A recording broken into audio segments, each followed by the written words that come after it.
नमस्कार विद्यार्थी मित्रांनो, तुमचं सहर्ष स्वागत आहे आपल्या ऑनलाईन प्लॅटफॉर्मवर। विद्यार्थी मित्रांनो, ज्या पद्धतीचं असलेलं पॉलिटी ह्या विषयाच्यासाठी जे PYQ सिरीज आपण लॉन्च केली होती, त्यांचा जेवढा उदंड प्रतिसाद तुमच्याकडनं मिळतोय त्याच गोष्टीला डोक्यामध्ये घेऊन आपण अर्थशास्त्र विषय आणि त्याच्या स्वरूपात असलेले टॉपिक वाईज क्वेश्चन्स जे की आयोगाने विचारलेले आहे तर त्याच्यावर आपण सविस्तररित्या चर्चा करण्यासाठी इथं आलेलो आहे। विद्यार्थी मित्रांनो, सर्वात महत्त्वाची गोष्ट म्हणजे ज्यावेळेस आपण एखाद्या विषयाला आपण अभ्यास करायला सुरुवात करतो तर त्याचं असलेलं डेप्थ ऑफ नॉलेज आपल्याला असणं अपेक्षित आहे। ज्यावेळेस आपण PYQचा ॲनालिसिस करतो तर विशेषतः इकॉनॉमिक सब्जेक्टचा ज्यावेळेस आपण अभ्यास करतो तर त्यावेळेस बदलणारा जो पॅटर्न आहे, जो ट्रेंड आहे, तो ट्रेंड ओळखता आला पाहिजे। राज्यसेवा पूर्व परीक्षा असो किंवा संयुक्त पूर्व परीक्षा असो, ह्या परीक्षेचा असलेला जो कल आहे तो दिवसांगणित बदलतोय आणि बदलत्या स्वरूपानुसार जर तुमच्या अभ्यासाची स्ट्रॅटेजी बदलत नसेल तर कदाचित त्याच्या माध्यमातून आपला होणारा जो लॉस आहे तो जास्त स्वरूपातला असू शकतो। त्यामुळं माझा हा प्रयत्न आहे की जास्तीत जास्त PYQच्या माध्यमातून तुम्हाला कशा पद्धतीने बदल करता येईल, तुमच्या अभ्यासाची रणनीती कशी आखता येईल याच्यासाठी हा स्पेसिफाईडली आपण सिरीज चालू केलेली आहे। याचा फायदा हा जास्तीत जास्त विद्यार्थ्यांपर्यंत गेला पाहिजे का PYQ ॲनालिसिस टॉपिक वाईज नुसार आत्तापर्यंत संपूर्ण महाराष्ट्रामध्ये कोणीही घेतलेलं नाहीये का, कारण की त्याच्यामध्ये संपूर्णरित्या म्हणजे क्लर्क असो, राज्यसेवा असो, संयुक्त पूर्व परीक्षा असो, डिपार्टमेंटल PSI असो, सगळ्या गोष्टीचं असलेलं आपण त्या टॉपिकवर विचारलेले क्वेश्चन्स कशा पद्धतीचे आहे हे आपण तिथं डिस्कस करतोय। त्यामुळं त्याचे असलेलं संदर्भ, त्याची ग्रॅव्हिटी ही जास्त महत्त्वाची आहे। मग आपण वेळ न दौडवता आपण क्वेश्चनला स्टार्ट करूया इकॉनॉमिक्सच्या विषयाच्या बाबतीमध्ये। चलायचं मग, चलो। पहिला क्वेश्चन्स आहे त्या पद्धतीचा असलेला वनसेवा मुख्य परीक्षा 2019 आहे। क्वेश्चन काय आहे इकॉनॉमिक्सचा? खालीलपैकी कोणते विधान समिष्ट अर्थशास्त्रीय स्थिरीकरणाचे वर्णन करते? आता इथं क्वेश्चन थोडा एक क्लिष्ट स्वरूपातला आहे।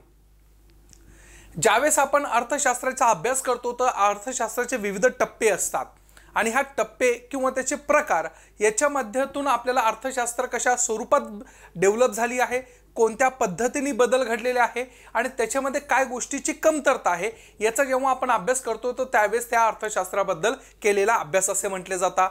मग इथं विचारलेलं आहे की कोणते असे विधान आहे की जे समष्टी अर्थशास्त्रीय स्थिरीकरणाचे म्हणजे अर्थशास्त्रामध्ये किंवा तुमच्या इकॉनॉमिकमध्ये स्टॅबिलायझेशन्स आणण्यासाठी गरजेचं आहे। समिष्ट म्हणजे सर्वांगीण स्वरूप किंवा सर्व अँगलनी किंवा ज्याला आपण सर्वांगीण म्हणतो, सर्वांगीण ह्या स्वरूपाच्या माध्यमातून अर्थशास्त्रामध्ये जर तुम्हाला स्टॅबिलायझेशन आणायचं असेल, जास्त फ्लक्च्युएशन नको आहे, जास्त त्या पद्धतीचं एकदम हाय इन्फ्लेशन, बेरोजगारीचा दर हाय असणार आहे किंवा बाकीच्या काही गोष्टी आहे, लेस GDP आहे किंवा तुमचं मॅन्युफॅक्चर सेक्टर पाठीमाग पडलेलं आहे, अशा कोणत्याही गोष्टी तिथं न व्हाव्या आणि तिथं स्टॅबिलायझेशन असायला पाहिजे, या संदर्भामध्ये काय गोष्ट करता येऊ शकते मग याच्यावर तिथं विधान केलेलं आहे। मग पहिलं विधान आहे माफक दरवाढी समेत पूर्ण रोजगार असायला पाहिजे। बिलकुल नाही, माफक दरवाढी समेत पूर्ण रोजगार असू शकत नाही का, कारण की ज्या पद्धतीने आपण बघतो तर जिथं इन्फ्लेशन काही प्रमाणात आहे, इन्फ्लेशनचे प्रकार जर बघायला गेलं तर त्या प्रकारचं असलेलं त्याच्यामध्ये वॉकिंग इन्फ्लेशन हा महत्त्वाचा आहे। ज्या देशामध्ये वॉकिंग इन्फ्लेशन असतं त्या इन्फ्लेशन असल्या कारणामुळं रोजगाराची क्षमता ही वाढत असते। मग तुमचं असलेल्या स्वरूपामध्ये माफक दरवाढ, मग अगदी छोटं दरवाढ आहे, इन्फ्लेशन कमी आहे आणि मग तिथं रोजगार वाढेल याची कधीही शाश्वती असू शकत नाही। म्हणून ही सर्वाणू स्वरूपामध्ये किंवा सगळ्या अँगलनी स्थिरीकरण होऊ शकतं का? बिलकुल नाही। दुसरं, कमी आणि स्थिर दरवाढी सोबत, आता सगळा शब्द बघा, कमी आणि स्थिर दरवाढी समवेत अविनाशी राजकोषीय आणि व्यापाराच्या असलेल्या ताळेबंदीची स्थिती, मग अशा पद्धतीची असलेली जर काही गोष्ट असेल तर त्या स्वरूपामध्ये तुमचं स्थिरीकरण होऊ शकतं का इकॉनॉमिकली? ओके, बघूया आपण त्याच्यावर। तिसरं आहे उच्च वृद्धी दरासमवेत संतुलित अर्थसंकल्प, असं असू शकत नाही। तुमचा अर्थसंकल्प हा बॅलन्स आहे आणि तुम्ही उच्च दर त्या स्वरूपातल्या अपेक्षा करता, बिलकुल नाही। कधीही पण लक्ष ठेवायचा, आपल्या भारत सारख्या विकसनशील देशांमध्ये ज्यावेळेस आपण बघतो तर त्यावेळेस हा डिफिसिट फायनान्सिंग किंवा डिफिसिट बजेट हा दाखल केला जातो, बॅलन्स बजेट कधी दाखवल्या जात नाही। मग अशा वेळेस तुमच्या असलेल्या कॉन्ट्राडिक्टरी स्टेटमेंट इथं तयार केलंय, त्यामुळे हे पण नाहीये। उच्च वृद्धी दरा समेत पूर्ण रोजगार असं असू शकत नाही। मग याचा आन्सर काय असणार आहे, तर त्या प्रकारचं बी असणार आहे।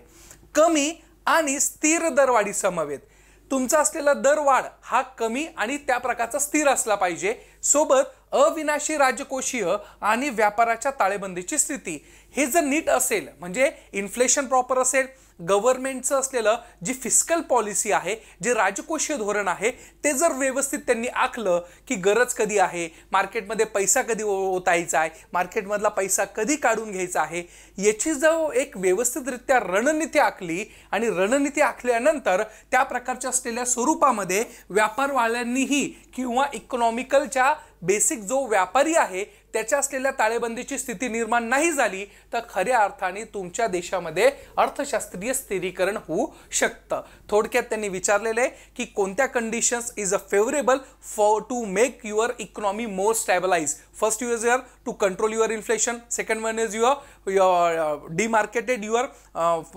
फिस्कल पॉलिसीज, आणि थर्ड वन इज युअर त्या प्रकारचं असलेलं जे तुमची व्यापारी मंडळी आहे त्यांच्या ताळेबंदीची वगैरे स्थिती नसायला पाहिजे, म्हणजे तिथं शटडाऊन नावाची गोष्ट तिथं नसायला पाहिजे विद इन द मार्केट। मग अशा पद्धतीने जर स्थिती असेल तर इकॉनॉमिकली तुमचं स्टॅबिलायझेशन आहे असं म्हटलं जातं। एवढा सिंपल क्वेश्चन होता, परंतु हे समजणं त्या वेळेमध्ये हे थोडंसं अवघड आहे, त्यामुळे हे बघा, इथं लक्षात घ्या काय विचारलेलं आहे आणि कसं विचारलेलं आहे। येते लक्षात वनसेवा मुख्य परीक्षा 2019 पहिला क्वेश्चन। दुसरा क्वेश्चनवर जाऊ। भारताच्या बचतीचा सर्वात महत्त्वाचा स्रोत खालीलपैकी कोणता आहे? वनसेवा मुख्य परीक्षा 2019 परत तोच आहे। आता हा जो चॅप्टर आहे मित्रांनो भारताची अर्थव्यवस्था, तर याच्यावर संपूर्णरित्या एक ओव्हरलुक केलेलं आहे की भारताची इकॉनॉमी कशी आहे आणि त्या भारताची इकॉनॉमीमध्ये काय डेव्हलपमेंट झाले, कोणते डेव्हलपमेंट झाले नाहीये, तर एका प्रकारचं असलेलं हे ओव्हरलुक भारताचं आहे, त्यामुळे अशा प्रकारे क्वेश्चन विचारले। मग भारतामध्ये बचतीचा सर्वात महत्त्वाचा स्रोत खालीलपैकी कोणता आहे? खाजगी कॉर्पोरेट बचत, सरकारी बचत, घरगुती बचत, परदेशी नागरिकांकडून होणारी बचत। याच्यामध्ये आपल्या सरकारी बचत असू शकत नाही। सरकार बचत जर करायला लागलं तर डेव्हलपमेंट होणार कशी? गव्हर्नमेंटला आपण टॅक्स दिला आणि गव्हर्नमेंटने सगळा पैसा घेऊन तिजोरीमध्ये ठेवला, रस्ते बांधले नाही, हॉस्पिटल्स बांधले नाही, डेव्हलपमेंट केलं नाही, इन्फ्रास्ट्रक्चर डेव्हलपमेंट केलं नाही, फायदा होईल का? नाही। त्याच्यानंतर खाजगी कॉर्पोरेट बचत असं काही नावाचा प्रकारच असू शकत नाही। त्याच्यानंतर सगळ्यात महत्त्वाचं आहे घरगुती बचत, त्याला आपण डोमेस्टिक कन्झम्पशन किंवा डोमेस्टिक सेव्हिंग्ज ज्याला आपण म्हणतो। घरगुती बचत हा सगळ्यात मोठा काय आहे, भारताच्या बचतीचा सर्वात महत्त्वाचा स्रोत मानला जातो। का? कारण की आपल्याकडं सगळ्यात महत्त्वाची असलेली गोष्ट काय आहे की भारतामध्ये घरगुती बचत जी आहे त्याचा दर फार अगदी कमी आहे। म्हणजेच काय की लोकांना त्या प्रकारचं असलेला विश्वास नाहीये की मी ही बचत करावी, बचत करता परंतु त्या बचतीचं असलेलं गुंतवणुकीच्या स्वरूपामध्ये कधीही आपण कन्वर्ट करत नाही। का? कारण की त्या प्रकारचा असलेला जो व्याजदर आहे तो व्याजदर काय आहे आपल्याकडे कमी आहे। जसे की फॉर एक्झाम्पल आपण बँकेमध्ये त्या प्रकारचे असलेले बचत ठेवी जे आहे त्या बचत ठेवी आपण लॉंग टर्म साठी ठेवत नाही। का ठेवत नाही? कारण की साहजिकच आहे त्या प्रकारे व्याजदर आपल्याला भेटत नाही। एखादा सामान्य व्यक्ती त्याच्याकडे जर 20-25 लाख रुपये असेल आणि त्याला म्हटलं बँकेत ठेव लॉंग टर्म साठी, तो ठेवणार नाही। त्या प्रकारची असलेली त्याची टेंडन्सीच राहत नाहीये, तो कुठं ना कुठं डिसइन्व्हेस्टमेंट किंवा त्या प्रकारचं असलेलं फ्रुटफुल नसलेल्या गोष्टीमध्ये इन्व्हेस्ट करतो। तो सोनं खरेदी करेल, लँड खरेदी करेल, पैसा गुंतवून ठेवतो, त्यामुळं पैसा स्वरूपाचा जो रोटेशन आहे ते रोटेशन होत नाही। का? तर पहिली गोष्ट आपल्याकडे व्याजदर कमी आहे, त्यामुळं मग आपल्याकडे त्या प्रकारचा नियर टू बी 7-8% जर व्याजदर देत असेल तर कोणी बचत करेल का? बिलकुल करणार नाही। दुसरी गोष्ट भारतातल्या व्यक्तींची टेंडन्सी आहे की हा पैसा माझ्याजवळ असला पाहिजे, बँकेमध्ये असला नाही पाहिजे। मग स्वतःजवळ पैसे ठेवणे, स्वतःच्या असलेल्या अनअकोमोडेटिव्ह असलेल्या गोष्टीमध्ये त्याला साठवून ठेवणे, ह्या सगळ्या गोष्टीमुळं आपल्या भारतामध्ये बचतीचा दर हा काय आहे? कमी आहे। बचतीचा दर म्हणजेच काय? गुंतवणुकीचा दर हा सगळ्यात सिंपल त्याला वर्ड आपण यूज करू शकतो, जो की भारतामध्ये सर्वात कमी आहे। आणि हे जर आपण US मध्ये बघायला गेलं तर तिथं त्या प्रकारे काय केलं जाते? गुंतवणूक जास्त केली जाते। तुम्ही कधीही ऑब्झर्वेशन करा, आपल्याकडे आत्ता म्हणजे नियर टू बी 2015 पासून कुठंतरी आता शेअर मार्केट्समध्ये गुंतवणुकीचं प्रमाण वाढत चाललेलं आहे. त्याला कारणं भरपूर आहे. इकॉनॉमिकल स्टॅबिलिटी, इकॉनॉमिकल प्रोलिफरेशन्स, इकॉनॉमिक चांगल्या डेव्हलप आहे. त्यामुळं जर अमेरिकेचं उदाहरण घेतलं गेलं तर तिथं गुंतवणुकीचा दर, बचतीचा दर जास्त आहे आणि तिथं इकॉनॉमी जास्त फास्ट रन होताना आपल्याला दिसते. आपल्याकडे तसं आहे का? नाही. दुसरी गोष्ट, आपल्याकडं एज्युकेशन सिस्टीमच्या माध्यमातून तेवढं लोकांमध्ये फिनान्शियल अवेअरनेस नाहीये. जर आपण बघायला गेलं, जनधन योजना ही योजना कशासाठी काढली होती 2014ला? त्याचंच कारण होतं की आपल्याकडं बचतीचा दर वाढवावा आणि गुंतवणुकीचा दर वाढवावा.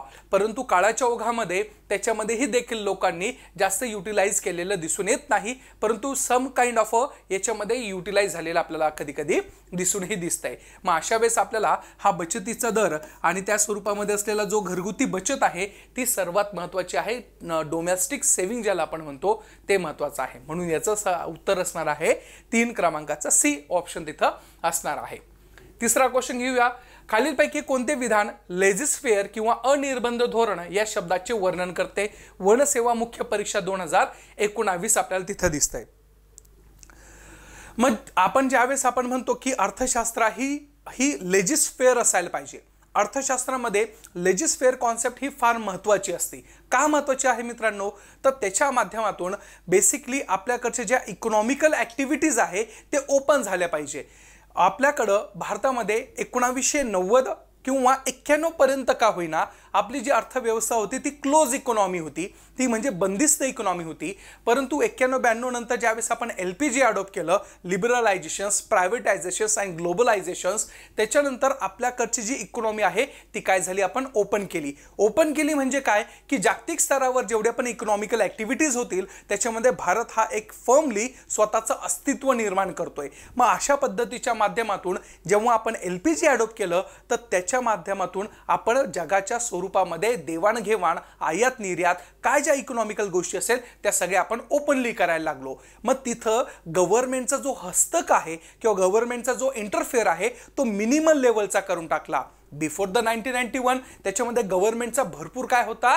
इन्व्हॉल्व होता. मग अशा वेळेस लेजिस्फेअर ही कॉन्सेप्ट भारताच्या असलेल्या अवस्थेमध्ये किंवा भारताच्या असलेल्या संदर्भामध्ये एक वेगळ्या प्रकारची लेवल क्रिएट्स करून घेऊन आलेले आपल्याला दिसून येते. मग ज्यावेळेस आपण म्हणतो की संपूर्ण जगामध्ये लेजिस्फेअरचे असलेले म्हणजे अनिर्बंध असलेले व्यापार हे फार महत्त्वाचे आहे. आजच्या काळामध्ये अनिर्बंध व्यापार जास्त स्वरूपामध्ये केल्या जातात. मग त्याचं असलेलं कोणत्या शब्दामध्ये वर्णन केलेलं आहे?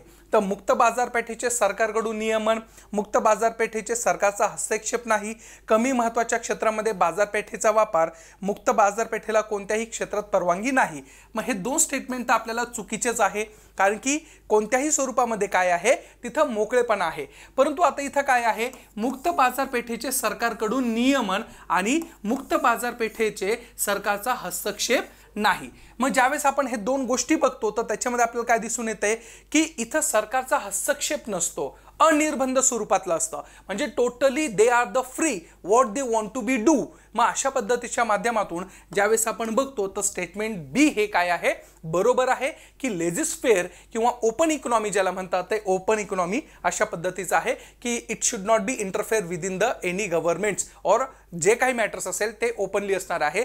तुमचं मार्केट डिसाईड करणार आहे कोणती गोष्ट आणायची, कोणती गोष्ट आणायची नाही, कोणत्या प्रकारचं प्रोडक्शन केलं पाहिजे, त्याचा रेट ऑफ काय असायला पाहिजे आणि त्याची डिमांड कशा पद्धतीची आहे हे जेव्हा आपण बघतो तर त्यावेळेस आपल्या लक्षात येतंय की सरकारचा हस्तक्षेप नसायला पाहिजे. मग अशा वेळेस याचं असलेलं खऱ्या अर्थाने वर्णन काय आहे? तर 2 आहे, मुक्त बाजारपेठेचे सरकारचा हस्तक्षेप नसतो. त्याला काय म्हणतात? लेजिस्फेअर असे म्हटले जातात. आलं लक्षात? मग अशा प्रकारची ही कॉन्सेप्ट तुम्हाला माहिती असणं गरजेचं आहे. विद्यार्थी मित्रांनो, एक होमवर्क छोटासा, लेजिस्फेअर कॉन्सेप्ट आंतरराष्ट्रीय स्तरावर कोणी सर्वात पहिले मांडली हे शोधून काढा, जेणेकरून तुमचा अभ्यास अजून चांगल्या प्रकारे होऊ शकतो. येत्या लक्षात? चला, बी याचं उत्तर असणार आहे. चौथं काय आहे? आर्थिक वृद्धीची श्रेणी. काय? आर्थिक वृद्धीची श्रेणी दरडोई उत्पन्नाचा आकार आणि डॅश यामध्ये प्रत्यक्ष सहसंबंध आहे. इथं डॅश आहे. काय सांगितलेलं आहे? आर्थिक वृद्धीची श्रेणी दरडोई उत्पन्नाचा आकार आणि डॅश यामध्ये काय आहे? प्रत्यक्ष सहसंबंध आहे. STMS 2019 मध्ये विचारलेला क्वेश्चन आहे. आता काय आहे? सिंपल क्वेश्चन आहे, परंतु त्याला ट्रिकी शब्दामध्ये मांडलेला आहे. एका कुटुंबाची काय होत आहे, आर्थिक वृद्धी होतीये, म्हणजे त्या कुटुंबामध्ये पैशाची रेलचेल चांगली होतीये, आर्थिक वृद्धी चांगली होतीये. मग त्या प्रकारे त्याचा दरडोई उत्पन्नाचा आकार काय होतोय, वाढतोय. आणि ते दरडोई उत्पन्नाचा आकार वाढल्यामुळं त्याचा असलेला परिणाम काय कशासोबत होतो, प्रत्यक्षरित्या. मग दरडोई अन्न उपभोग का, बिलकुलच नाही. दरडोई सोयी सुविधा उपभोग, बिलकुल नाही. दरडोई ऊर्जा उपभोग, येस ॲब्सोल्युटली. आणि दरडोई दळणवळणाचा उपभोग, हे पण नाहीये. मग आपल्याला काय दिसतंय की एखाद्या कुटुंबाचा आर्थिक वृद्धी होतीये, मग आर्थिक वृद्धी झाल्यानंतर त्याचा दरडोई उत्पन्न पर कॅपिटा इन्कम वाढत असेल, त्याचा असलेला संबंध, आकारचा संबंध हा कशाशी निगडीत असतो, तर त्याचा असलेला दरडोई ऊर्जा उपभोगाचा, म्हणजे त्या प्रकारचा असलेला एनर्जी कन्झम्पशनचा संबंध असतो. म्हणजेच थोडक्यात जर माझा पगार 2000 असेल तर त्या स्वरूपामध्ये माझं एनर्जी कन्झम्पशन हे काय असणार आहे, कमी स्वरूपातलं असते. कारण की प्रायमरी मोटो काय असतो, खाणं असतं की नाही. मग अशा पद्धतीने तुम्ही किती एनर्जी कन्झम करता, it is a most important. श्रीमंत माणूस त्या प्रकारचं असलेलं हायली कॅलरी युक्त असलेला पदार्थ खातो आणि त्या प्रकारचं असलेलं त्याचं कन्झम्पशन लेवल त्या लेवलचं असतं. परंतु गरीबाला एक वेळ खाण्याचीही भ्रांत असते. का, कारण की त्याच्याकडे पैसा नसतो. मग अशा वेळेस ज्यावेळेस अर्थव्यवस्थेमध्ये पर हेड किंवा दरडोई उत्पन्न वाढतं, तर त्याचा संबंध, त्याचा आकार वाढला तर त्याचा डायरेक्टली खऱ्या अर्थाने प्रत्यक्षरित्या कशावर फरक पडतो, तर तो म्हणजे ऊर्जेच्या स्वरूपात पडतो. एखाद्या मला 2000 पगार आहे, तर मी त्या प्रकारे पिझ्झा बर्गर खाण्यामध्ये थोडं काटकसर करेल, कारण की महिन्याला 2000 रुपये परवडणार नाही. पण मला जर 2 लाख रुपये महिना असेल तर मी कदाचित दर रविवारी पिझ्झा आणि बर्गर खायला बाहेर जाणार आहे. दिस इज अ बेसिक कॉन्सेप्ट की तुमचा दरडोई उत्पन्न वाढलं, त्याचा आकार वाढला की त्याचा पहिला डायरेक्टली संबंध, शब्द काय, डायरेक्टली संबंध कशाशी येतो, तर कॅलरी कन्झम्पशनचा असतो, एनर्जी कन्झम्पशनशी असतो. का, कारण की पहिले माणसाची भूक ही महत्वाची असते. बाकीचे बाय प्रोडक्ट आहे त्या प्रकारचं असलेलं, त्याच्याकडे पगार हा कंटिन्यू राहिला तर तो काय करेल, गाडी घेईल, बंगला घेईल आणि त्याच्यानंतर त्याचं असलेलं कन्झम्पशन वेगळ्या पद्धतीने होणार आहे. त्यामुळे हे बाकीचे जे काही आहे बाय प्रोडक्ट असणार आहे. परंतु डायरेक्टली प्रत्यक्ष शब्द काय आहे, प्रत्यक्ष सहसंबंध कशात असतो, तर तुमचा असलेल्या ऊर्जा उपभोगाशी संबंध असतो. हे लक्षात घेणं गरजेचं आहे. इथं 10 रुपयाचा वडापाव खाणारा माणूस आणि 100 रुपयाचा पिझ्झा खाणारा माणूस याच्यामधला डिफरन्स काढला तर आपल्याला दिसतंय की पैसे वाढले किंवा पैशाचं इन्कम वाढलं तर साहजिकच माणसाचं एक्सपेंडिचर हे वाढत असतं. त्यामुळे 3C याचं उत्तर असणार आहे 4थ्या क्रमांकाचं. STMS 2019 मध्ये विचारलेला क्वेश्चन आहे.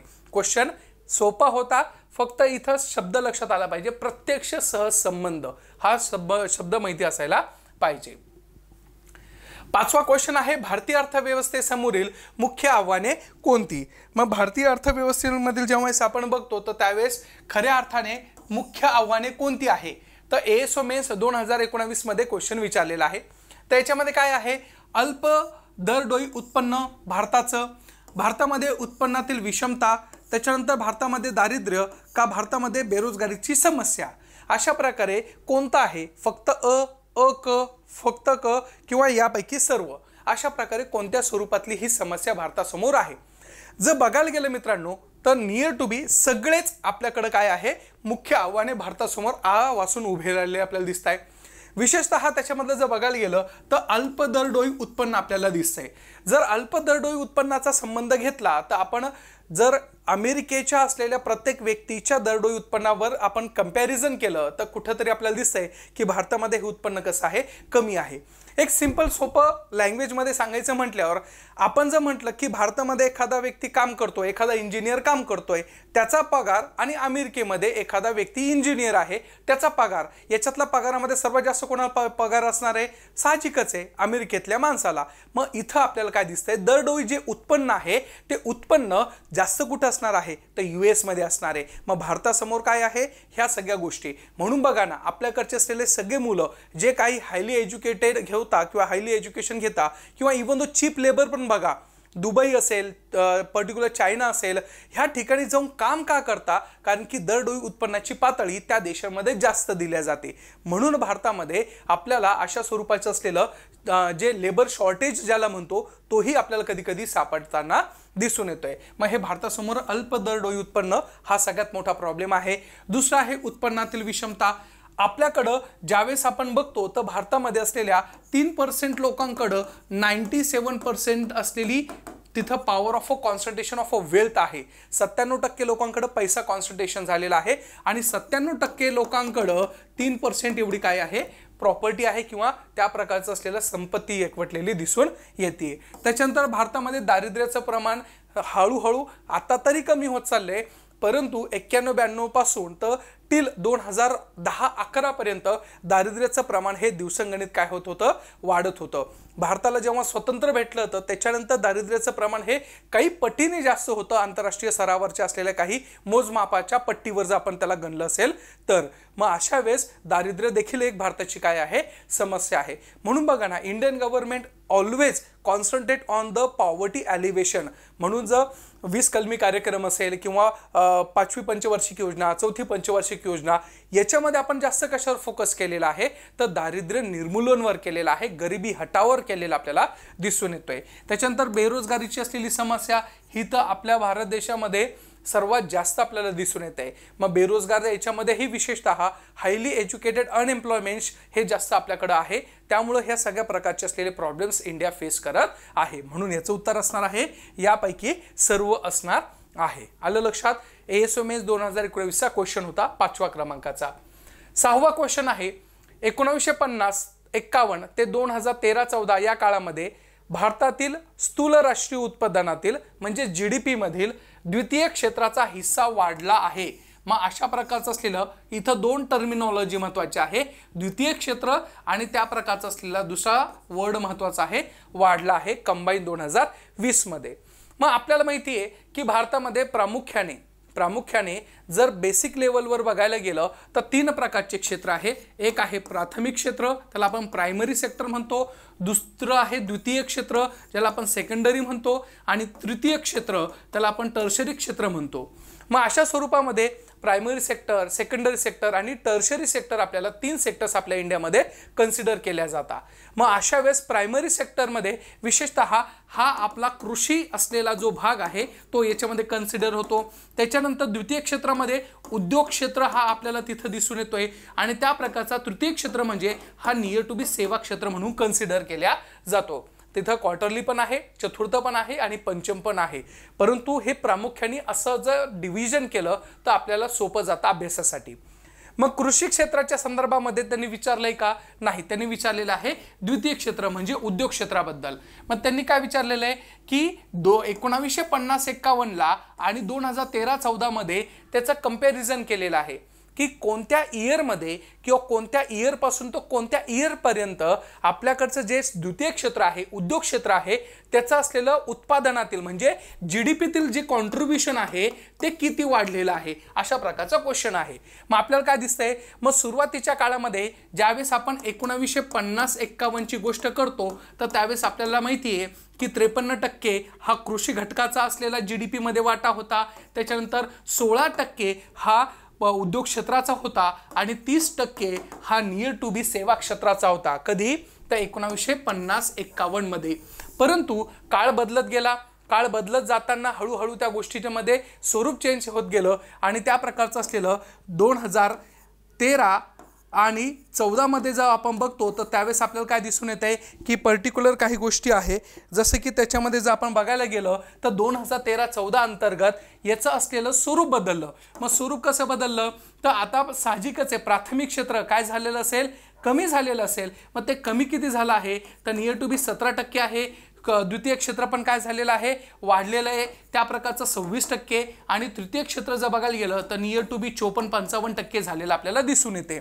मग आता तर याच्यामध्ये हे अजून बदल झालेले आहे, परंतु अशा काळानुसार प्रत्येक क्षेत्राचं असलेलं स्वरूप हे बदलताना आपल्याला दिसून येते। मग इथे विचारलेलं आहे 13-14चं। मग अशा वेळेस आपल्याला काय दिसतंय की पर्टिक्युलर द्वितीय क्षेत्राचा जो वाटा आहे तो वाटा कुठून कुठपर्यंत आहे। मग 16% आपल्याला कुठं दिसतंय, मग 16% 2 ठिकाणी आहे। मग 16.6 आहे तर त्या प्रकारचं असलेलं 16.6 ते 26.2 अशा प्रकारे झालेलं आपल्याला दिसून येतंय। म्हणजे उद्योग क्षेत्राचा काही प्रमाणामध्ये, शब्द काय वापरतोय, काही प्रमाणामध्ये इथं टक्का वाढलेला आहे. मग आपला 16% वरून 26% मध्ये GDP मध्ये वाटा गेलेला आहे. तुमच्या असलेल्या सेवा क्षेत्राचा 30% वरून 54% पर्यंत वाटा गेलेला आहे आणि त्या प्रकारचा असलेला कृषी क्षेत्राचा 53% वरून कमी झालेला आपल्याला दिसून येतोय, तो म्हणजे नियर टू बी 17% झालेला आपल्याला तिथं दिसून येतोय. मग अशा पद्धतीच्या माध्यमातून आपल्याला हे सगळं समजणं गरजेचं आहे, अपेक्षित ही आपल्याला आहे. आलं लक्षात? मग इथे ज्या आकडेवारी आहे त्या आकडेवारी तुम्हाला अंडरस्टँड होणं अपेक्षित आहे किंवा त्या आकडेवारी तुम्हाला लक्षात राहणं गरजेचं आहे. म्हणून याचं पहिलं उत्तर असणार आहे की 16.6 ते 26.2 पर्यंत असणार आहे. चालायचं मग पुढं. चला पुढचा क्वेश्चन घ्यायचा आहे, 7वा क्वेश्चन. 1950-51 से ते त्या प्रकारे 2013-14 या काळाअंतर्गत एकूण स्थूल देशांतर्गत उत्पादनामध्ये शेती क्षेत्राचा वाटा किती आहे? कंबाईन 2018. आता इथं पहिले काय विचारलं? द्वितीय क्षेत्राचा. मग आता इथं काय विचारलेलं आहे? शेती क्षेत्राचा म्हणजे कृषी क्षेत्राचा. बघा क्षेत्र बदलताय का? यस, क्षेत्र बदलताय. क्वेश्चनचं स्वरूप तेच राहतंय, फक्त इथं क्षेत्र बदलून तुम्हाला क्वेश्चन विचारला जातोय. मग आता हा वाटा कमी झाला का? यस. आता आपण पहिलेच बघितलं की 53% वरून किती टक्के झालेला आहे? 17% झालेला आहे. त्यामुळे शेती क्षेत्राचा वाटा हा काय झालेला आहे? त्या प्रकारचा घटत राहिलेला आपल्याला दिसून येतोय. मग ज्यावेळेस आपण बघतो तर त्यावेळेस नियर टू बी 53% GDP मध्ये कॉन्ट्रीब्युशन होतं आणि ते कॉन्ट्रीब्युशन कमी होऊन नियर टू बी 17% पर्यंत आलेलं आपल्याला दिसून येतंय आत्ताच्या घडीपर्यंत 2011-12च्या बेस इयरचा वापर केल्यानंतर. म्हणजे फार मोठं ड्रास्टिकली आपल्याकडचं GDP contributions of agriculture has been decline since independence आणि त्याच्यानंतर हळूहळू कमी होत गेलेलं आहे. एक वैशिष्ट्य आहे, एक विशेष बाब आहे भारताच्या संदर्भात. आपण म्हणतोय की भारतामध्ये प्राथमिक क्षेत्र कमी झाले आहे, द्वितीय क्षेत्र त्या स्वरूपातलं थोडं वाढलेलं आहे आणि तृतीय क्षेत्र हे बऱ्यापैकी वाढलेलं आहे. भारताची एक किमया दिसते किंवा भारतामध्ये एक वेगळं चित्र दिसतंय. सामान्य रूपी एखाद्या देशामध्ये प्राथमिक क्षेत्रावरून द्वितीय क्षेत्र, द्वितीय क्षेत्रावरून तृतीय क्षेत्र अशा प्रकारची चढती क्रम होताना आपल्याला दिसतंय. परंतु आपल्याकडचा असलेला भारत देश हा प्राथमिक क्षेत्रावरून डायरेक्ट कुठे उडी मारलेली आहे? तृतीय क्षेत्रावर उडी मारलेली आहे. म्हणजे आपली जी ग्रोथ आहे GDP मध्ये ते प्राथमिक क्षेत्रावरून डायरेक्ट कुठे घेतलेली आहे? तर तृतीय क्षेत्रामध्ये घेतली. हे भारताचं वैशिष्ट्य आपल्याला दिसून येते. आणि आज बघा ना, नियर टू बी 55-58% पर्यंत तुमचं सर्व्हिस सेक्टर गेलेलं आहे. मग आज आपण प्रत्येक गोष्ट जर बघतोय ती सर्व्हिस सेक्टर बूम करतंय आणि ह्या सर्व्हिस सेक्टर्समुळं आज आपल्या इंडियाच्या GDP मध्ये बऱ्यापैकी कॉन्ट्रीब्युशन झालेलं दिसून येतंय. येते लक्षात? मग अशा वेळेस आत्ताच्या घडीला तृतीय क्षेत्र हे काय आहे? बूम मध्ये आपल्याला दिसून येते. कोणतं क्षेत्र कमी आहे? तर agriculture sector is a low down, हे आपल्याला लक्षात येऊ शकतं. त्याच्या मागची कारणं भरपूर आहे. ते कारणं पुढच्या असलेल्या याच्या क्वेश्चनमध्ये मी डील करणार आहे. पुढचा क्वेश्चन आहे 8वा क्वेश्चन. काय सांगितलेलं आहे? 2011च्या जनगणनेनुसार एकूण कामगार बदलांमध्ये शेतमजुरांचे प्रमाण किती आहे? आता बघा इथं परत तोच क्वेश्चन फक्त वेगळ्या अँगलने विचारलेला आहे. इथं काय विचारलेलं आहे की आता इतक्या वेळेस तुम्हाला GDPचं कॉन्ट्रीब्युशन विचारलं होतं की GDPच्या कॉन्ट्रीब्युशनमध्ये ॲग्रिकल्चरचं कॉन्ट्रीब्युशन किती, मॅन्युफॅक्चरचं असलेलं कॉन्ट्रीब्युशन किती आणि सर्व्हिस सेक्टरचं कॉन्ट्रीब्युशन किती, अशा प्रकारे क्वेश्चन विचारला त्यांनी. परंतु आता काय विचारलेलं आहे? रोजगाराच्या बाबतीत. मग रोजगाराच्या बाबतीमध्ये आपल्याकडं भारतामध्ये ज्यावेळेस आपण बघतो तर त्यावेळेस आपल्याला ॲग्रिकल्चर सेक्टर, त्याच्यानंतर मॅन्युफॅक्चर सेक्टर आणि सर्व्हिस सेक्टर ह्या तिन्ही अँगलने आपल्याला बघणं गरजेचं आहे. सुरुवातीच्या काळामध्ये ज्यावेळेस भारत स्वतंत्र झाला म्हणजे 51-52ला, मग त्यावेळेस 51-52ला आपल्याकडं भारत देश हा कृषीप्रधान देश होता. आज पण आहे, परंतु त्याच्यामध्ये जास्त करून रोजगाराची संख्या ही किती होती? तर नियर टू बी 70% होताना आपल्याला दिसून येते. म्हणजे 51-52ला आपल्याकडं रोजगार संख्या ही कुठं इन्व्हॉल्व होती जास्त करून? तर तुमच्या असलेल्या ॲग्रिकल्चर सेक्टरमध्ये होतीये. परंतु त्याच्यानंतर ही ॲग्रिकल्चरवरून कुठं शिफ्ट झालेलं आहे? तर मॅन्युफॅक्चर सेक्टरकडे होताना आपल्याला दिसून येतंय. आणि आता त्या प्रकारचं हळूहळू इकडं काय होतंय? सर्व्हिस सेक्टरमध्ये होताना आपल्याला दिसून येतंय. परंतु एक लक्षात घ्या, आज पण आज पण जर रोजगारांची क्षमता किंवा रोजगारांचं असलेलं अस्तित्व हे कोणत्या सेक्टरमध्ये जास्त आहे ते अजून पण ही ॲग्रिकल्चर सेक्टरमध्ये दिसत आहे.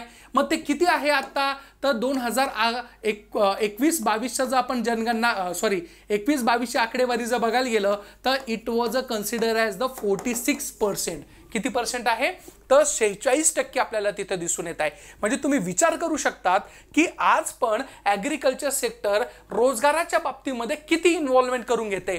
त्याच्या मागचं कारण काय आहे हे समजून घ्या. त्याच्या मागचं कारण आहे आपल्याकडं आज पण अनस्किल्ड लेबर हा जास्त आहे. कारण की सर्व्हिस सेक्टरमध्ये काम करणाऱ्या माणसाला काय लागणार आहे, स्किल लागणार आहे, इंटेलेक्च्युअलनेस लागणार आहे, त्या प्रकारचं तेवढं एज्युकेशन लागणार आहे. परंतु भारताचा एज्युकेशन रेट कमी आहे, स्किल लेबर नसल्यामुळं आज पण काय आहे तर ॲग्रिकल्चर सेक्टर्समध्ये सर्वात जास्त आहे. करोनाचा काळ घ्या ना, करोनाच्या काळामध्ये त्या प्रकारचं असलेलं लोक शहरी भागातून परत ग्रामीण भागात गेले होते आणि ह्या करोनामध्ये सगळे सेक्टर मायनसमध्ये होते पण ॲग्रिकल्चर सेक्टर +3 मध्ये राहिलेलं आपल्याला दिसतंय. बिकॉज ऑफ कारण की त्यांचं असलेलं एम्प्लॉयमेंट जनरेशनल जी पॉवर आहे ती ॲग्रिकल्चरमध्ये अजून पण टिकलेली दिसून येते. बाकीच्या सेक्टरमध्ये जाण्यासाठी रोजगार प्राप्त करायचा असेल तर इंटेलेक्च्युअलनेस, स्किलनेस, कम्युनिकेशन स्किल्स, एज्युकेशनल स्किल ह्या सगळ्या तिथं रिक्वायरमेंटल असतात. त्यामुळं रोजगाराचा अजून जर बघायला गेलं तर कॉन्ट्रीब्युटरी जो रेशो आहे तो रेशो आपल्याला तिथं दिसून येणार आहे. त्यामुळं आपण जर बघायला गेलं तर त्या प्रकारचं असलेलं 2011च्या जनगणनेनुसार जर समहाऊ त्याचं बघायला गेलं तर आपल्याला काय दिसतंय तो आता नियर टू बी 2011ला काय आहे 54.6 आपल्याला तिथं दिसून येणार आहे. मग अशा वेळेस त्याचा आन्सर असणार आहे 54.6 तिथं आहे. आलं लक्षात. मग हे तिथं तुम्ही कॉन्सेप्ट लक्षात ठेवू शकता. आलं लक्षात. STI 2016चा तिथं दिलेला क्वेश्चन्स आपल्याला दिसून येतोय. येतं लक्षात. चला पुढचा जपानमध्ये 9वा क्वेश्चन. जपानमध्ये प्राथमिक क्षेत्रांतर्गत मासेमारी हा प्रमुख आर्थिक उपक्रम आहे. भारताला विस्तीर्ण समुद्र किनारा लाभलेला आहे परंतु मत्स्य व्यवसायातून मिळणारे जे उत्पादन मात्र काहीसे कमीच आहे. या क्षेत्राच्या मर्यादित वृद्धीची 2 कारणे कोणती. मग आता इथं 2 कारणे सांगितलेली आहे त्यामुळं 2 कारणे स्पेसिफिकली तुम्हाला माहिती असणं अपेक्षित आहे. परंतु एक लॉजिक लावायचं. लॉजिक काय लावायचं की कोणत्याही देशामध्ये नॅचरल रिसोर्सेस असूनही सुद्धा कधी कधी तिथलचं प्रोडक्शन लेवल कमी असतं. उदाहरण देतो. साऊथ आफ्रिका जर कंट्री घ्यायला गेलं तर साऊथ आफ्रिकेच्या कंट्रीमध्ये जर तुम्ही ऑब्झर्वेशन घेतलं तर तिथं नॅचरल असलेले जे रिसोर्सेस आहे ते रिसोर्सेस अबंडंट प्रमाणात आहे. त्याच्यामध्ये कोणतीही कमी नाही आहे.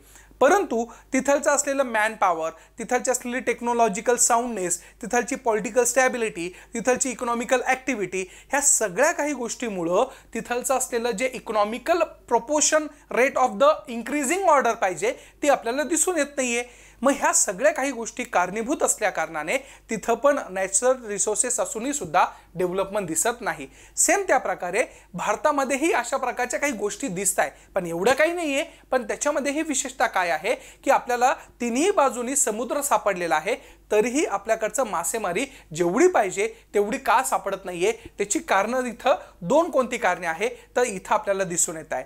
मग अशा वेळेस काय दिसत आहे की सेवा क्षेत्रांचा संत वृद्धी दर, मासेकरिता स्वदेशातील मर्यादित मागणी, व्यापार वाहतूक व संदेशवहन इत्यादीची संत वृद्धी दर आणि मासे पकडण्याची पारंपरिक पद्धत. मग आता याच्यामधला सगळा लॉजिकल कॉमन बेस असलेलं जर स्टेटमेंट काय असेल तर ते हे आपल्याला दिसून येते. मग याच्यामध्ये आपल्याला डी कुठं आहे, डी इथं आहे म्हणून हे स्टेटमेंट काय आहे वरचे 2 चुकलेले आपल्याला दिसून येत आहे. मग आता इथं बी आहे का सी आहे म्हणजे ए पण आपल्याला तिथं दिसून येतोय. परंतु इथं शब्द काय आहे संथ वृद्धी दर. कशाचा? व्यापार व वाहतूक व संदेशवहन इत्यादींचा. संत वृद्धी दर आहे का हो? नाही. त्यामुळं सी ही स्टेटमेंट चुकलं म्हणून काय असणार आहे बी अँड डी तिथं असणार आहे. मग मासेकरिता स्वदेशातील मर्यादित मागणी ही सगळ्यात महत्त्वाचा प्रॉब्लेम आपल्याला तिथं दिसून येतोय. कारण की ह्या स्वरूपाची असलेली जी मर्यादित मागणी आहे डोमेस्टिक कन्झम्पशन किती करणार ना. कारण की डोमेस्टिक कन्झम्पशनचा ज्यावेळेस संदर्भ घेतो तर त्यावेळेस प्रत्येकजण नॉनव्हेज थोडी न खाणार आहे. मग डोमेस्टिक कन्झम्पशन हे फक्त कोस्टल एरियावर असणार आहे. सेंट्रल हायलँड्स आहे किंवा तुमच्या मध्ये जे राज्य आहे त्याच्यामध्ये डिमांड नाही आहे जास्त, आणि त्याची एवढी ट्रॅव्हलिंग कॉस्ट किंवा त्या प्रकारचं ट्रान्सपोर्टेशन्स हे आपल्या इंडियामध्ये फार लॅकून आहे. त्यामुळं आपण एक्सपोर्ट जास्त करतो मासे. जपानमध्ये जर बघायला जा तर जपानमध्ये त्यांचा प्रामुख्याने आहारामध्ये पण त्याच गोष्टी दिसत आहे. त्यामुळे तिथं कन्झम्पशन लेवल जास्त आहे, हे आपल्याला लक्षात घेणं गरजेचं आहे. STI 2016चा असलेला हा क्वेश्चन आणि 9 क्रमांकाचा हा क्वेश्चन आपल्याला दिसून येतोय. त्याच्यानंतर आहे 10 नंबरचा क्वेश्चन. 10 नंबरचा क्वेश्चन काय सांगतो, खालीलपैकी कोणत्या वर्षी स्थूल देशीय उत्पादनातील म्हणजे GDP मधील वार्षिक वृद्धी दर सर्वाधिक होता, जो की 9.7 होता. मग अशा वेळेस ASO 2015चा क्वेश्चन आहे, त्यामुळं थोडं रिलेव्हन्सी ऑफ द फॅक्ट ज्याला आपण म्हणतो ते रिलेव्हंट फॅक्ट तुम्हाला माहिती असणं अपेक्षित आहे.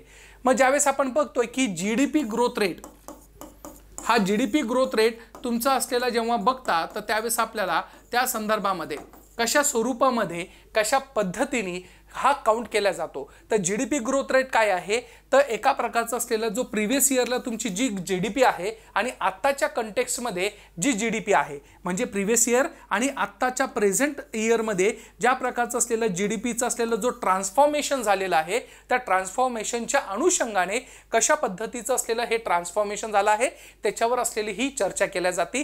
त्याला म्हणलं जातं GDP ग्रोथ रेट. तुम्ही किती ग्रोथ रेटने काय केलेलं आहे, इन्क्रीजिंग केलेलं आहे. मग भारतामध्ये त्या प्रकारचं 2006-07ला पॉलिटिकल स्टॅबिलिटी, इन्फ्लेशन रेट हा एकदम स्टेबल होता. त्या प्रकारे मार्केटमधली डिमांड आणि सप्लाय, त्याच्यासोबतच प्रोडक्शन, त्याच्यानंतर तुमचं असलेलं कन्झम्पशन किंवा त्या प्रकारे गुंतवणुकीचा दर, ह्या सगळ्या गोष्टीमुळं भारत हा खूप स्टेबलाइज होता.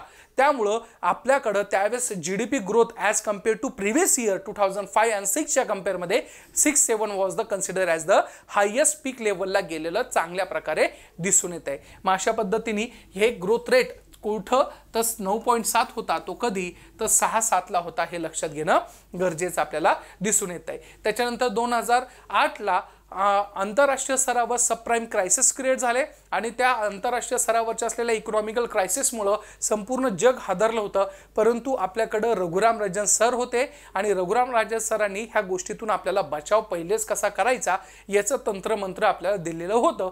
त्यामुळं आपला इंडिया हा बऱ्यापैकी सावध झालेला आपल्याला दिसून येत आहे. मग त्याच्यावर मी स्पेशल व्हिडिओ बनवल की अमेरिकेमध्ये नेमकं झालं काय होतं, अमेरिकेच्या असलेल्या अर्थव्यवस्थेला एवढा प्रकारचा झटका कसा बसला होता, सबप्राईम क्रायसिस काय होते, गोल्डन स्लॅक्स असलेली जी कंपनीज आहे त्याचं प्रॉब्लेम्स काय होतं, मी त्याच्यावर व्हिडिओ बनवल जेणेकरून तुम्हाला इंटरेस्ट येईल इकॉनॉमिकच्या ओरिएंटेशनने. कळालं. चला 10 नंबरचा क्वेश्चन ASO 2015 विचारलेला आहे. त्याच्यानंतर आहे 11 नंबरचा क्वेश्चन. खालील विधाने विचारात घ्या. ASO मेन्स 2019चा क्वेश्चन आहे. 1984 मध्ये महाराष्ट्र शासनाने प्रादेशिक असमतोलावर सत्यशोधक समिती म्हणून नियुक्ती केली. त्या नियुक्तीच्या संदर्भामध्ये डॉक्टर V.M. दांडेकर या समितीचे अध्यक्ष म्हणून त्यांना भूषवलेलं दिसून येते. मग कोणते विधान बरोबर आहे असं आयडेंटिफिकेशन करायला लावलेलं आपल्याला दिसून येते. मग आता ज्यावेळेस आपण ऑब्झर्व करतो मित्रांनो, तर आपल्याला हा सगळ्यात पहिले शब्द माहिती असायला पाहिजे की कोणता, प्रादेशिक असमतोल. मग रिजनल इम्बॅलन्स ज्याला आपण म्हणतो किंवा रिजनल त्या प्रकारचं असलेलं काय आहे, इनइक्वॅलिटी आहे. मग ज्यावेळेस आपण बघतो तर महाराष्ट्राचा विचार करायला गेलं तर आपल्याला माहिती आहे की पश्चिम महाराष्ट्र आणि त्या प्रकारचं असलेलं जर कंपॅरिझन करायला गेलं विदर्भ, तर विदर्भ कुठंतरी काय आहे, मागासलेला आहे. मागासलेला इन द सेन्स की त्या प्रकारच्या असलेल्या काही ज्या बेसिक इन्फ्रास्ट्रक्चर आहे किंवा सिंचनाच्या काही सुविधा आहे किंवा ज्या काही रिक्वायरेबल गोष्टी असतात for the development of that regions, हे कुठंतरी काय आहे, कमी आहे. मग अशा पद्धतीचा जो असमतोल आहे तो समतोलरित्या साध्य करावं याच्यासाठी आपण एक समिती नेमली होती 84 साली. आणि 84 सालीच्या असलेल्या समितीचे असलेले अध्यक्ष कोण होते, तर दांडेकर होते. दांडेकर समितींच्या अध्यक्षतेखाली ही समिती स्थापन केली होती. त्यामुळे दोन्ही स्टेटमेंट काय आहे, अगदी बरोबर आहे. ASO मेन्स 2019 मध्ये विचारलेला क्वेश्चन दिसतोय तो म्हणजे काय, अ आणि ब याचं उत्तर तिथं असणार आहे. त्याच्यानंतर आहे 12 नंबरचा क्वेश्चन. तो म्हणजे काय, 2011-12 या वर्षी 2004-5 या स्थिर किमतीला तृतीय क्षेत्राचा शेकडा किती त्या प्रकारचा असलेला काय आहे वाटा आहे. आता कधीचं विचारलेलं आहे 2004-5चा तिथे विचारलेला आपल्याला दिसून येतोय. म्हणजे समहाऊ आपल्याला असं दिसतंय की परत क्षेत्रनिहाय किंवा क्षेत्रांबद्दल विचारलेले आकडेमोड आहे, त्यामुळं हे आकडेमोड तुम्हाला माहिती असणं अपेक्षित आहे. आता साहजिकच यार 2004-5ला विचारलेलं आहे, तर तिथं आजचा जर आपण नियर टू बी बघायला गेलं तर नियर टू बी 58-60 पर्यंत टेकले. मग 4-5ला किती असणार आहे तर 57.42 असणार आहे. एक कॉमन सेन्स किंवा लॉजिकनी जरी गेलं तृतीय क्षेत्राचा वाटा हे आपल्याला दिसून येते, म्हणजे सेवा क्षेत्रांचा वाटा. सेवा क्षेत्र बूम झालंय, आयटी क्षेत्र बूम झालेलं आहे. Science and technology, research and development ह्या सगळ्या असलेल्या गोष्टीमुळे इंडिया एक वेगळ्या स्वरूपामध्ये जगासमोर आज उभा राहिलेला आपल्याला दिसून येतोय. त्यामुळं एएसओ मेन्स 2019चा क्वेश्चन 12वा त्याचा आन्सर असणार आहे 57.42. तृतीय क्षेत्राचा वाटा 2004-5ला एवढा होता. त्याच्यानंतर आहे 13वा क्वेश्चन. थॉमस पिकेटी यांचं पुस्तक the capital, actually the capital शब्द आहे, कॅपिटल खालीलपैकी कशाचे विश्लेषण करते. कंबाईंड प्री 2019 मध्ये क्वेश्चन विचारलेला आहे. मग अशा वेळेस आपल्याला माहिती असणं अपेक्षित आहे की थॉमस पिकेटी काय आहे आणि थॉमस पिकेटीच्या स्वरूपामध्ये कशाबद्दल आहे. ज्यावेळेस आपण बघतो की वैश्विक स्वरूपाच्या अर्थव्यवस्थेचा काही लोकांनी अभ्यास केला आणि ह्या वैश्विक स्वरूपाच्या अर्थव्यवस्थेमध्ये काही लोकांना जे अर्थतज्ञ होते त्या अर्थतज्ञांना काही गोष्टी सापडल्या, जसं की एका साईडला उत्पन्नाची असलेल्या पातळीमध्ये काही लोकांचाच हातभार आहे, परंतु बाकीच्या लोकांमध्ये उत्पन्नाची अगदी दरी निर्माण झालेली आहे. म्हणजे दोन व्यक्तींमध्ये उत्पन्नाची असलेली दरी वाढत चाललेली आहे. मग त्यांनी द कॅपिटल नावाचं पुस्तक लिहिलं आणि त्या द कॅपिटलमध्ये विशेषतः त्या प्रकारच्या असलेल्या विकसित जगांमध्ये काय विकसित जगांमध्ये तीव्र असमानतेचा काय दाखवलेला आहे उदय दाखवलेला आहे. आपण अमेरिकेमध्ये म्हणतोय की अमेरिकेमध्ये गरीब कोणीच नाहीये, पण तसं नाहीये. तिथं पण त्या प्रकारची असलेली काय आहे रिलेटिव्ह पॉवर्टी आपल्याला दिसून येते, दारिद्र्यपणा दिसत आहे. आणि त्या उत्पन्नाचं असलेलं ज्यावेळेस आपण दरी काढतो तर ही दरी काय आहे जास्त स्वरूपातली आहे. मग अशा वेळेस हे विशेष बाब कुठं दिसते विकसित जगामध्ये जास्त दिसते. काय विकसित जगामध्ये जास्त दिसते कारण की विकसित देशांमध्ये ह्या सगळ्या गोष्टीची असलेली जी निर्मिती आहे इकॉनॉमिकल ॲक्टिव्हिटी आहे ती जास्त होती. विकसनशील देश घ्या बरं, साऊथ सुदान, नायजेरिया, क्वाड किंवा तुम्ही असलेले साऊथ आफ्रिकेमधले काही जरी कंट्रीज जर घ्यायला गेले तर तिथं काय दिसणार आहे डेव्हलपमेंट आहे का नाही. मग उत्पन्नाची दरी तिथं असेल का बिलकुल नाही, तिथं सगळेच गरीब आहे. परंतु विकसित देश घ्या, जर्मनी, स्कॉटलँड, नॉर्वे, फिनलँड किंवा USA, Australia, this were the country as a develop countries आणि त्या कंट्रीच्या माध्यमातून केल्या गेलेल्या काही गोष्टी आपल्याला तिथं दिसून येत आहे. मग अशा पद्धतीने कॅपिटल या पुस्तकामध्ये थॉमस पिकेटी यांनी विकसित जगामध्ये तीव्र असमतेचा काय दाखवलेला आहे उदय ही संकल्पना मांडलेली आपल्याला दिसून येते. मग आता इथं उत्पन्नाची पातळी आणि उत्पन्नाच्या पातळीच्या संदर्भामध्ये काही कर्व रेषा मांडल्या जातात. त्या रेषा कोणत्या आहे मी तुमच्या नेक्स्ट चॅप्टरमध्ये तिथे कव्हर करणार आहे. त्याच्यानंतर आहे 14वा क्वेश्चन. खालीलपैकी कोणते भारताच्या विकसनशील महत्त्वाचे मुद्दे आहे. टॅक्स असिस्टंट मेन्स 2019 मध्ये क्वेश्चन विचारलेला आहे. खालीलपैकी कोणते भारताच्या विकासातील महत्त्वाचे मुद्दे आहे. कमी दरडोई उत्पन्न व आर्थिक वाढीचा कमी दर, बेरोजगारीचा प्रश्न, दारिद्र्य रेषेखालील लोकांचे वाढते प्रमाण, लोकसंख्येचा आकार, साधने, भांडवली यांचा असमतोल. साहजिकच आहे सगळं काय असणार आहे त्या प्रकारचं इथं प्रॉब्लेम्स आहे. ऑलरेडी क्वेश्चन झालेला आहे, त्याचाच कॉपी पेस्ट नवीन स्वरूपामध्ये नवीन शब्दामध्ये आयोगाने मांडलेला आहे. त्यामुळे वरीलपैकी सर्व याचं आन्सर असणार आहे. दरडोई उत्पन्न कमी आहे, वाढीचा दर कमी आहे, बेरोजगारीचा प्रश्न आहे, बिलो पॉवर्टी लाईनचं प्रमाण वाढत चाललेलं आहे. त्याच्यानंतर साधने जे आहे ते कमी होताना आपल्याला दिसून येत आहे. 15वा क्वेश्चन आहे. जसजशी भारतीय अर्थव्यवस्था विकसित होत आहे तसतसा शेतीचा स्थूल देशांतर्गत उत्पादनातील वाटा कमी होतोय. ॲब्सोल्युटली आज तो केवळ त्या प्रकारचा असलेला 14.1 वर आलेला आहे. असे असले तरीही देशाच्या अर्थव्यवस्थेमध्ये शेती महत्त्वाची आहे. कारण द्या. बघा मी तुम्हाला सांगितलं भारत हा कृषीप्रधान देश आहे, तो होता आणि आज पण आहे. मग नेमकं त्या प्रकारे आपण GDP ग्रोथ रेट अचीव करतोय, परंतु कशाच्या आधारावर तर उद्योग क्षेत्र किंवा त्या प्रकारचं असलेलं सेवा क्षेत्र. पण तरीही आज ॲग्रिकल्चरला आपण बॅकबोन म्हणतो, मग बॅकबोन आहे तरीही त्या प्रकारे त्याच्यामध्ये रोजगार क्षमता असूनही सुद्धा त्याचा जीडीपीतला वाटा कमी असून सुद्धाही तो महत्त्वाचा आहे का? कारण की त्याच्यामध्ये सगळ्यात महत्त्वाचं म्हणजे काय की शेती क्षेत्रावर अजून पण 50%हून अधिक लोकांचा काय आहे थेट रोजगार तिथे निर्मिती झालेली आपल्याला दिसून येते. नियर टू बी 46% आत्ताचा काल जर बघायला गेला तर 46% is the depend on the agriculture. आणि विशेषतः भारतामध्ये ॲग्रिकल्चर ही आता रोजगार क्षमता ही कमी होत चाललेली का? कारण की अशाश्वत स्वरूपातलं असलेलं इन्कम. दुसरी गोष्ट आपली शेती ही मान्सून आधारावर आहे. मग अवकाळी पाऊस असेल, दुष्काळाची परिस्थिती असेल, ह्या सगळ्या काही कारणांमुळं आणि विशेषतः बाजार जे आहे त्या बाजारामध्ये शेतकऱ्यांचं असलेलं जी पिळवणुकीकरण आहे APMC मार्केट वगैरे, मग ह्या सगळ्या गोष्टीच्या माध्यमातून ज्यावेळेस आपण बघतो तर भारताच्या असलेल्या अर्थव्यवस्थेमध्ये कृषी क्षेत्र हा महत्त्वाचा वाटा असूनही सुद्धा त्या प्रकारे डेव्हलपमेंट दिसून येत नाही. आलं लक्षात? मग अशा पद्धतीने अजूनही लोक त्याच्यावर डिपेंड आहे. STI 2015ला क्वेश्चन विचारलेला आपल्याला दिसून येतोय. आलं लक्षात? मग अशा प्रकारचं असलेलं 15वा हा क्वेश्चन होता आणि 15व्या क्वेश्चन मध्ये ह्या सगळ्या गोष्टी आपल्याला दिसून येत आहे. 16वा काय आहे? देशात बचतीचे प्रमाण कमी होत आहे, कारण काय? ASO 2014ला विचारलेला आहे. मग बचत का होत आहे हे आपण बघितलेलं आहे ऑलरेडी पहिल्या 1-2 क्वेश्चन मध्ये. मग बचतीचे प्रमाण कमी का होत आहे? तर त्या प्रकारे रोजगारात वाढ होत आहे म्हणून काय? बिलकुल नाही. त्यामुळं A गेलं. त्या प्रकारचं असलेलं हे स्टेटमेंट तर चुकीचं आहे. बचतीवर मिळणारा व्याज दर काय आहे? कमी स्वरूपातला आहे. बी स्टेटमेंट हा प्रॉपरली ॲब्सोल्युटली आपल्याला तिथं दिसून येतोय. विदेशी गुंतवणूक वाढ आहे का? नाही. उलट गुंतवणूक वाढली, लोकांकडे पैसा आला तर बचत होणार की नाही? अशा प्रकारे वरीलपैकी कोणतेही नाही असं असू शकतं का? नाही. तर त्या प्रकारे काय दिसते आपल्याला? बचतीतील मिळणारा व्याजदर हा काय आहे? कमी आहे. त्यामुळं आपल्याकडे काय आहे? बचतीचं प्रमाण हे फार अल्प स्वरूपातलं आहे, किंबहुना ते कमी म्हटलं तरी हरकत नसावी. म्हणून त्याचा आन्सर असणार आहे बी असणार आहे. 17वा क्वेश्चन. 2008-9 मध्ये वार्षिक तुलना केली असता 12-13 साली भारतातील 2004-5च्या किमतीवर आधारित वास्तव्य स्थूल देशांतर्गत उत्पादनातील विविध क्षेत्रांच्या वाट्यातील जेव्हा कल बघतो तर त्यावेळेस कसा दिसून येतोय? म्हणजे थोडक्यात आपल्याकडचं असलेलं कसे सेक्टर कसे बिहेव करतात. मग तुमचं ॲग्रिकल्चर सेक्टरची टेंडन्सी काय आहे, तो पहिले कसा होता, आता कसा आहे. मॅन्युफॅक्चर सेक्टर पहिले कसं होतं, आता कसं आहे. उद्योग तुमचं सेवा क्षेत्र पहिले कसं होतं, आता कसं आहे. हा कल कसा बदलत चालला आहे त्याच्यावर क्वेश्चन विचारलेला आहे. मग आता काय? कृषी क्षेत्राच्या वाट्यामध्ये घट झाली आहे. Yes, absolutely. उद्योग क्षेत्राच्या वाट्यामध्ये वाढ झालेली आहे.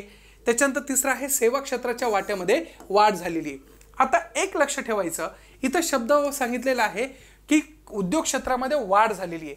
इथं कंटिन्युअसली वाढ झालेली आहे का हो? जसे की त्या प्रकारे अशा प्रकारचा असलेला आलेख जर आपण काढला तर त्या स्वरूपामध्ये चढता क्रम दिसतोय का?